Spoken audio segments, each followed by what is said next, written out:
Hey guys, good morning. Today I have to do a few different things around the school to fulfill my mentorship that I have happening. So for some of you, you'll have class with me today. For other ones, you'll have a sub. But either way, you guys are all doing the same thing.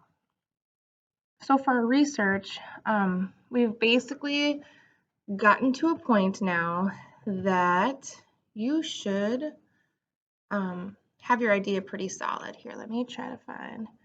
I know I have like 100 tabs open. Let's see. You should basically have your idea done. I know some of you were struggling, others of you had figured it out and were good to go, but this project focus needs to be done, basically. And if you're not done, this is your top priority and you need to get it done like yesterday. So once you're done with this, I know a lot of you are ready to start hopping on to the next thing, which in a lot of you guys is want to just start making it, which isn't how the EDP process necessarily goes, right? You have this idea or this topic or something in mind, then you got to start researching it. You have to be an expert in whatever you're going to look into. So even if you look at a simple flow chart, just a generic EDP process, right? I just Google this, images, they all do the same thing. We define a problem. So my problem, for example, was the hard-boiled eggs, right? I cannot get the shell to come off. So what do I need to do, right?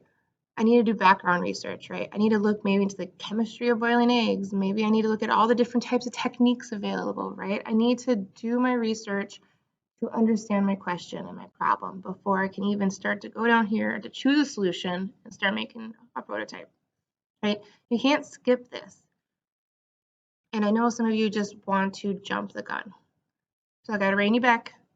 You have a problem, you have an idea, you have a question, you have something you want to look into. Now you need to do the research, right? And it's not like, oh, I just Google, like, right? If I just brought up a new thing and I'm like, oh, hard boiling eggs, right? So, right, you can just see even something super generic, how many things are going to come up. But it's going to take more than just Googling one thing one time and then, oh, okay, and opening up the first 3 or 4 that you see. You need to invest some time into this.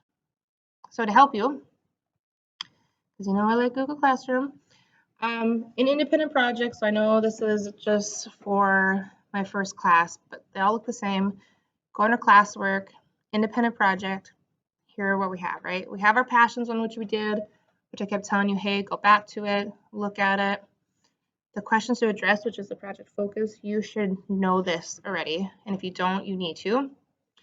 The idea organizer, which let's see, is this one.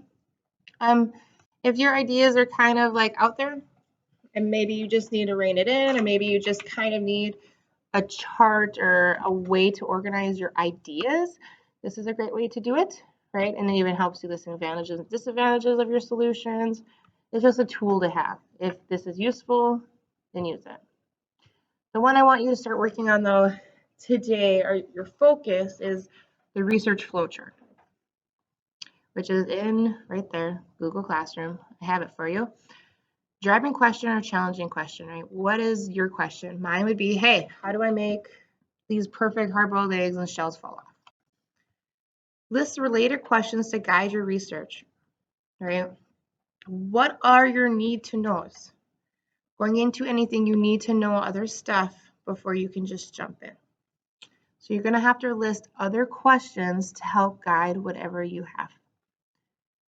And then this is where it tries to help you in figuring out your Google search terms, because it's like, hey, how do you take these questions and how maybe would you word them into a Google search to figure out your answers, right? Because you already know if you word something different in Google, you're going to get different, like, things are going to pop up differently for the search engine. So this is what you're doing today.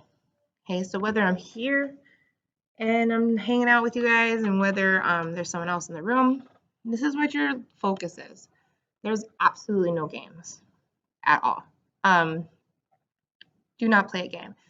If you're playing a game, who's ever with you has every right just to come up and take your computer without warning you.